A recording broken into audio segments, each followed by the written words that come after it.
Is The Force Awakens good? We've made it pretty close to being current with the Skywalker trilogy, reviewing the original trilogy and prequel trilogies in separate videos, so feel free to check those out if you haven't already. Which brings us to this, the first of the sequel trilogy movies, which I admittedly was super excited about when they first came out. I am cursed with a pretty good memory, so I do remember them pretty vividly, just from watching them in theaters. I think I've watched this one in particular a few more times. The other two, I don't think I watched outside of the theater again, if that tells you anything. However, I will be doing my best to put those memories aside to review this one as objectively as possible, less as a fan of Star Wars and more as a fan of movies, just like we did for the original trilogy and prequel trilogy. I hope to be pleasantly surprised. As usual, the movie begins with its opening crawl that we have discussed before that I do not like. It just tells us what we would have inferred very quickly from watching the movie. However, it does tell us that Luke has gone missing, which is very odd for him, I would say. But that is an interesting point to highlight here in the opening crawl. After the crawl, we get an inspiring pan down to the planet as it gets eclipsed by a large ship with interposed flashes of stormtroopers. BB-8 is a cool little droid who makes a fun entrance here as he rattles through the bamboo-like gateway door, and practical effects look good already, so that's good. Between BB-8 and the droids we've seen, it's a strong start, picking up on the practical effects where we left off. And then the battle erupts, almost out of nowhere. In the middle of the chaos, we linger on one stormtrooper who looks out of place, and is definitely the most interesting thing so far. As battle draws to a close, a shrouded black figure emerges from a ship to very familiar feeling scenes. He then cuts down an old man for mentioning his family before he was called Kylo Ren. He follows that up by slaughtering the rest of the village. It might be a bit of a cop-out to model your main villain so clearly after Darth Vader, but it works. He's definitely an imposing figure in these opening scenes, and the cool red rippling lightsaber and a brand new awesome stasis force power make him a very formidable threat here in just the opening scenes. As he leaves, he and the confused stormtrooper from earlier share a long glance hinting at something to come between the two of them in the future. I am impressed so far in the short time that this film has had to introduce its characters to make me very interested in knowing more about them. When the sun rises, we are revealed to be on a desert planet, of course. Of everything they have done well so far in the movie, starting on a desert planet when they could have chosen any exotic locale is a bad choice. I have not been a fan of all the sand that we've seen in Star Wars to this point, and I'm not going to change that opinion now. We do see our next character to familiarize ourselves with among wreckage, scavenging parts. While the landscapes are pretty uninspiring, the visuals of all of the crashed Star Destroyers is a cool one. Running out of water in the middle of the day sounds like a bad thing, but it's never mentioned again, so I guess she's fine. She makes it back to the outpost and starts scrubbing her scrap clean and takes a long look at a woman who will almost certainly be her in 40 years. Furthering this, she looks at a ship departing the planet just to further stress the fact that she would like to get off this planet. Yes, please. Anywhere without sand would be great. I would approve of that. These scenes are pretty slow and really drug out, but I get the feeling that is intentional to impart that feeling of monotony and boredom of life here on Jakku, and it does a good job of introducing this new character who we have yet to hear a name for. She is timid and very on edge in all of her interactions until she encounters another scavenger who has lucked into finding BB-8. She is oddly altruistic with it and frees it and treats it like a person, which is not what I would have thought from what we've seen with her so far. Thought she would have been pretty happy to have something else to cash in for more portions. Looks like we have the humble beginnings hero on our hands here. The pilot we met at the beginning of the film is not having such a great time being interrogated. Lucky for him, that stormtrooper is going to break him out because he sees his opportunity to escape the First Order. They steal a TIE fighter and barely manage to get it out of the hangar before we get some cool weaving in and out of turrets and blowing them up with fun cockpit shots and yahoos, and it all looks and sounds great. We finally get names for these two characters, and Finn as the stormtrooper and Poe as the pilot. And another thread is tied between Finn and the big bad guy, as he already knows that it was Finn who helped Poe escape. Finn only wants to get as far away from the First Order as possible, while Poe needs to return to Jakku, who Finn is not excited about, because BB-8 is still on the planet with the map to Luke Skywalker. Before they get to argue about it too much, they get blasted out of the sky and go plummeting to the sand below. The movie is still doing a great job making me interested in these characters and the relationships between them, particularly between Finn and Kylo Ren. Of lesser note in these scenes is a really cool, shiny metal stormtrooper by the name of Captain Phasma. Of lesser note in these scenes is a cool-looking, shiny metal stormtrooper named Captain Phasma that seems the prime candidate for the role of awesome-looking, underutilized bad guy who dies unspectacularly role that must be filled in all Star Wars movies. Jumping ahead a bit, we get our first name drop of Supreme Leader Snoke between General Hux and Kylo Ren, showing us that it's not actually Kylo Ren running the show, but there is some other master manipulator above everyone.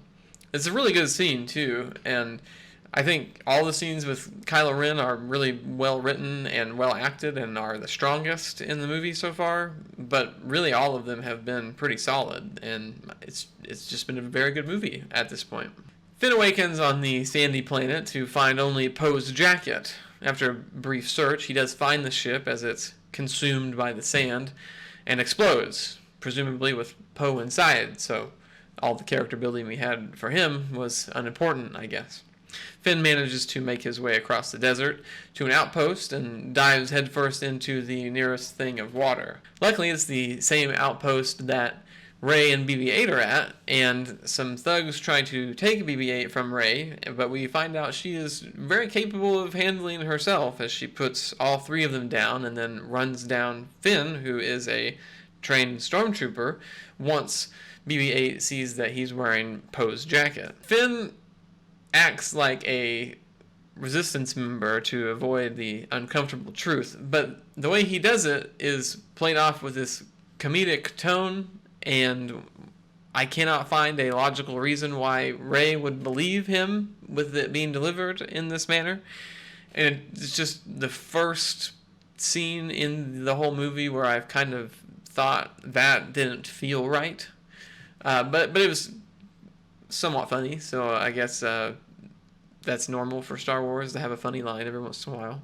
Finn mentions Luke Skywalker as the mission with the droid, and Rey recognizes the name. The fact that Luke Skywalker's name has become so renowned in the galaxy that a scavenger on a backwater desert planet would immediately recognize it makes me further wonder what happened to make such a prominent figure go into hiding. Rey gets tangled up in Finn's mess when they get spotted by stormtroopers together, and he takes her hand to try to escape with her, but she plays the strong, independent woman card as she should, as she handed his crap to him not more than a few minutes ago.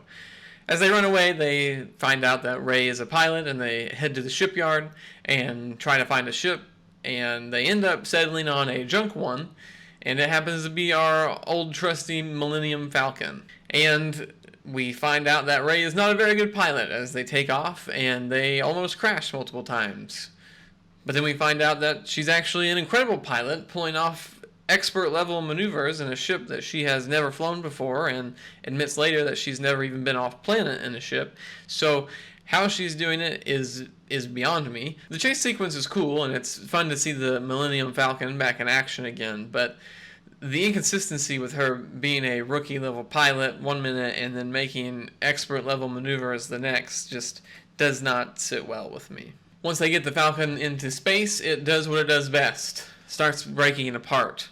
They then team up to frantically fix the ship, and as they do so, BB-8 really hones in on Finn and figures out that he's actually not a Resistance member. And the interactions with BB-8 here are really funny, and while I'm typically not a fan of droids, I really like BB-8 here so far, and I don't really remember liking him this much the first time I watched, so this was a fun surprise for me. Another great tense scene with Kylo Ren as he's told that they failed to get the droid, and he throws a temper tantrum and takes it out on a poor innocent computer terminal. The last line from him with "what girl" hints more towards Rey being something more than just a simple scavenger. And again, I'm impressed by this movie's ability to make me interested in these characters with pretty casual shots and simple one-liners about them. Back on the Falcon, Rey and Finn have a small problem on their hands. Han and Chewie taking back their ship. It doesn't take them long to find them stowed away in one of the smuggler compartments that they are very familiar with. And the fact that they lost the ship is explained in just a few simple thefts. We don't get much time to breathe with our old heroes before some animals get released on the ship, and that's compounded by a few gangs coming after Han, who has apparently slipped back into his old smuggling ways. We get a classic Han Solo scene as he tries to negotiate with them, although it's played with more of a comedic edge than I can remember. But Rey interrupts the negotiations by releasing the Rathtars on everyone, and mayhem ensues. We're treated to this silly waste of time Star Wars classic scene as the Rathtars roll through the halls devouring gang members, and we get this very odd bit of dialogue. They had me! With the door! That was lucky. Rey takes the co-pilot seat with Chewie being shot and actually helps Han fly the ship, knowing some of the modifications that he does not. She has handled every challenge that has come her way with little to no challenge, and I'm very interested to see if that "what girl" line has any weight to it and who she actually is. We're introduced to Supreme Leader Snoke in giant hologram form. Seems like he might be trying to make up for something with the size of that projection. And he looks weird. And I have no idea who this is or where he came from. I'm very much looking forward to seeing how he rose to power in the ashes of the Empire. He mentions an awakening and that Han Solo, Kylo Ren's father, has the droid. He somehow knows this already, I'm guessing just from having an informant in one of those gangs. After Rey solves all the problems on the Falcon without batting an eye, we get some downtime with our old heroes. They talk about Luke Skywalker and a pupil that defected against him, which caused him to go into hiding. Connecting some dots, it's not hard to see that that pupil was Kylo Ren, and him going to the dark side did more than just made Luke go into hiding. It seems to have made Han revert to his old smuggling ways and become jaded with the Force and the Jedi, even commenting himself that it's all true. Han wants nothing more than to just drop the two of them off at a planet and get back to smuggling, which is exactly what he does. He takes them to a Force planet where he has some contacts and offers Rey a job after seeing how she can repair and fly the Falcon. I don't know why you wouldn't. She turns him down, though, saying she has to get back to Jakku. And then they go to a classic Star Wars bar scene filled with a ton of great-looking practical effects aliens.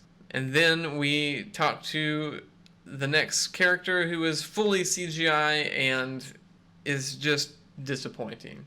While it's not bad CGI, it's not great either, especially for the time period, and it just doesn't look as good as the practical effects after we just saw a room full of them. And it's just so sad to see that stark contrast between great looking practical effects and average at best CGI. Just disappointing. After hearing a little bit about Kylo Ren's past, we get to spend a little time with him as he seems to be praying to some altar, which is revealed to be Darth Vader's burnt helmet. And this is a bit of a head scratcher. A big one, actually.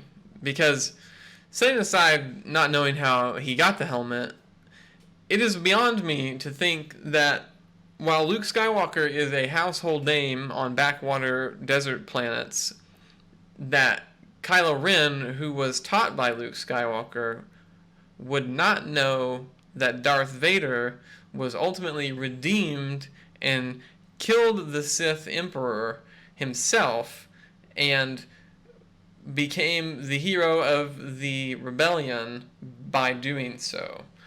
So the fact that Kylo Ren says something about finishing what Darth Vader started is just uncomprehendable to me. I mean, it was literally the entire plot of the original trilogy, the redemption of Darth Vader, and how Luke was a key factor in that. So that this scene, while it seems cool and gives him some backstory with him going to the dark side, it just doesn't really track with the overall story we've been on so far. But in the realm of this movie, I guess it has some weight, but overall, it just doesn't make sense to me. Back in the bar, Maz calls out Finn for being a coward, but then John Boyega has a very well-acted scene where he talks about the terrors of the First Order, and has another one where he follows that up with a scene with Rey that she does not really mirror. Her one-liners she's given are pretty flat and emotionless. Maz, oddly enough, is very interested in her, mirroring Kylo's line saying, "Who's the girl?" further implicating that she is more than a simple scavenger from a backwater planet. Which is further reinforced by some Force visions, hearings, scenes that she has, and leads her to none other than Luke's / Anakin Skywalker's first lightsaber. Where did that come from? A good question. For another time. Okay, that's annoying, but I look forward to hearing about that story in the next 2 movies. Rey has a pretty vivid Force vision where we have a lot of flashes of things that we won't really get into here, but it just does a great job, just like the rest of this movie, sprinkling things here and there to make us interested to want to know more about where this series is going and what could potentially happen with it. Oddly though, after seeing the Force vision, she tucks her tails between her legs and runs away into the forest, which seems super out of her character at this point, who has been pretty altruistic and gung-ho to do stuff. So maybe it was the fact that Maz forced her to admit that her family wasn't coming back and Finn lying to her that kind of broke her spirit here in these scenes, but it just seemed like a total left turn for the character at this point, more than halfway through. We then cut to Starkiller Base, which we have seen a few times, but not really talked about too much, as we get a pretty great exposition dump from General Hux as he addresses the troops, as then the base fires its gun and proceeds to wipe out the entire New Republic in 3 seconds. Talk about bearing the lead. How did this small band of leftover Empire forces manage to build a planet-sized gun capable of wiping out an entire government in one blast? The movie's done a great job sprinkling things throughout to make me want to know more, but it's done an equally terrible job of just doing things without explaining anything at all. And this is a major downside to this movie for me. Shortly after the blast, things escalate for the squad pretty quickly. The battle is pretty cool, and Finn returns to save Rey in what I think is a pretty easy to overlook character point for him. That he came back because he wanted to save Rey, realizing that She was really the only person that ever looked to him with any kind of admiration, and he wanted to be that for her and for himself. That's just a really strong little plot point for him.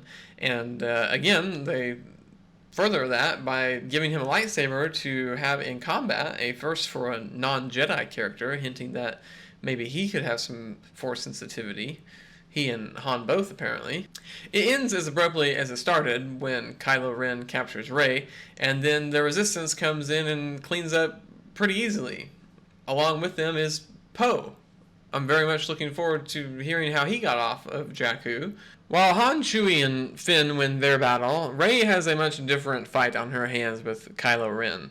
It's really the first time in the whole movie that Rey has even looked slightly out of her element, but Kylo Ren literally dominates her with the freeze power, and then by using another cool little Force power by just putting her to sleep. In the aftermath, Han and Leia finally reunite, but the moment is interrupted, as you would expect, by C-3PO.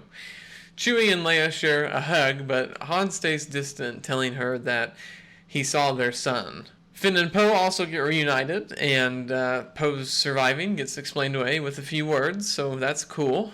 And C-3PO and R2-D2 get reunited as well. And BB-8 stumbles upon him, and C-3PO tells him that it's unlikely that R2-D2 has the other half of the map because he went into hibernation shortly after Luke disappeared. Translation: R2-D2 definitely has the other side of that map.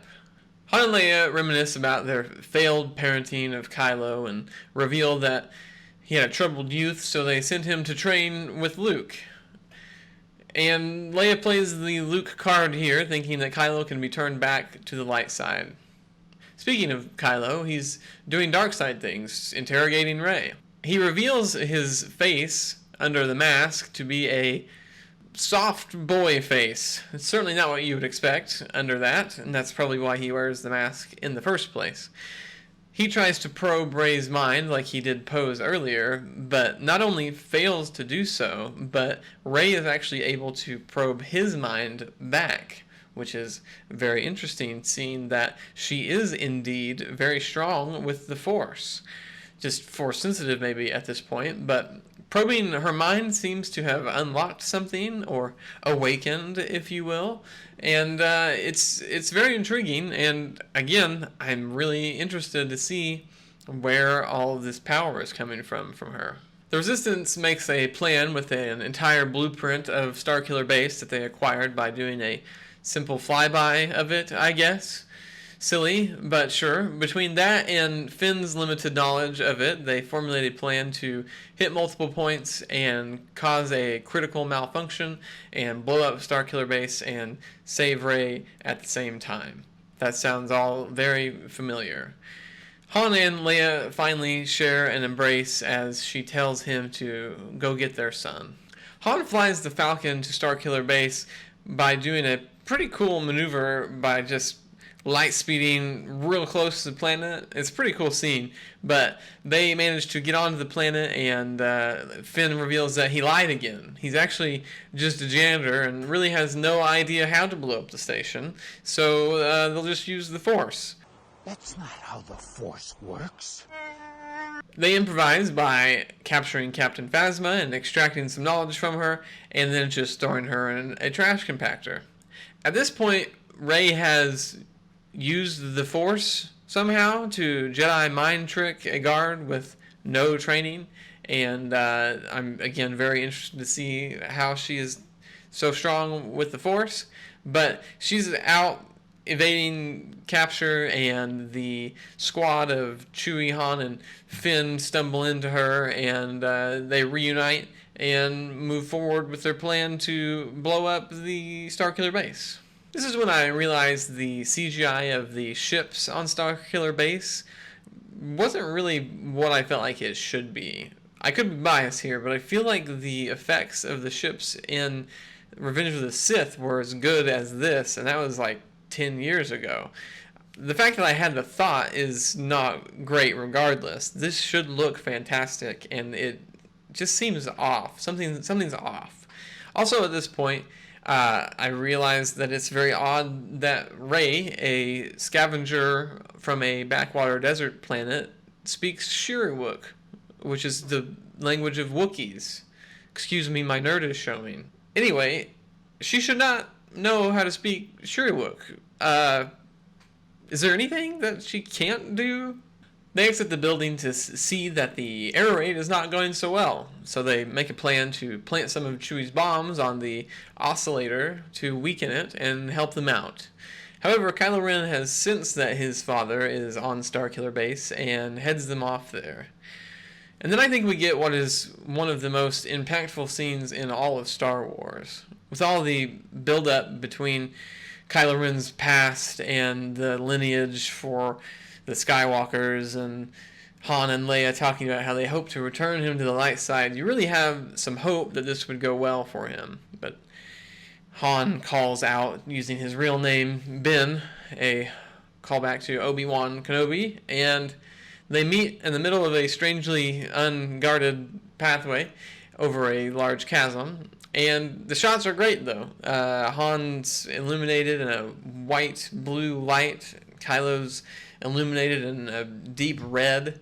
And as he gets closer, he too becomes enveloped in red as the sun's light gets sucked into Starkiller Base. And he uses his last bit of energy to gently touch his son's face before he plunges to the depths. It's pretty clear that whatever Kylo Ren was hoping for in killing his father didn't happen. A look of disappointment seems to be on his face. And then pain as he gets shot by Chewie's blaster.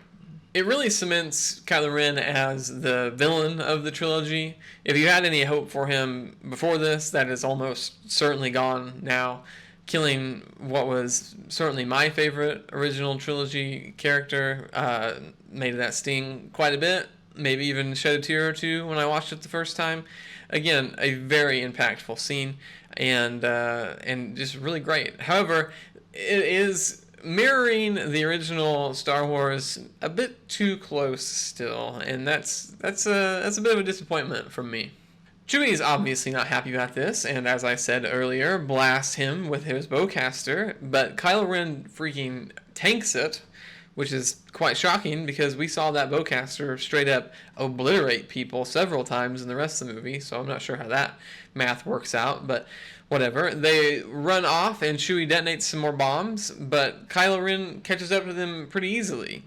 And then we have what is the final climactic standoff between our heroes and the villain. Kylo Ren pounds his bowcaster wound to fuel his dark side rage, which is a nice touch, as he flings Rey into the trees and singles out Finn with Anakin's lightsaber. And they have a pretty cool battle among the trees and the snow with the light of the lightsabers glowing in the snow. It's a really cool visual. And Finn even manages to get a little scrape in on Kylo Ren before he unloads on him and rakes his lightsaber up his spine, killing him outright, you would think. As he attempts to claim Anakin's lightsaber in victory, it is ripped away from him by Rey. How she is able to out-force pull him with no training, I do not know. He is a little beat up, I guess, but that shouldn't be too big of a deal. Anyway, they fight in lightsaber combat, which should definitely be an easy fight for Kylo. Oh no, she won. Easily she won. Again, he was shot by a bowcaster, sliced by a lightsaber, probably super stressed out from just killing his dad and distracted about trying to teach her the ways of the Force. But still, this girl has never touched a lightsaber before, so how she is able to beat him is beyond me. I am very looking forward to hearing how she is so powerful in the next couple movies. So that'll be a fun story to talk about. Poe and his squadron make one last run at the base, and Poe manages to fly inside the hole that Chewie blasted open and tears it up from the inside. The resulting explosions cause the planet to collapse, killing hundreds of thousands of stormtroopers and most likely crippling their economy, so we won't have to hear from the First Order again for a while. Leia hugs Rey when she steps off the Falcon, like this isn't the first time they've ever seen each other. And R2-D2 boots up and reveals the second half of the map to Luke Skywalker. And Finn is somehow just in a coma and not sliced in half. I'm not sure if this movie knows how lightsabers work.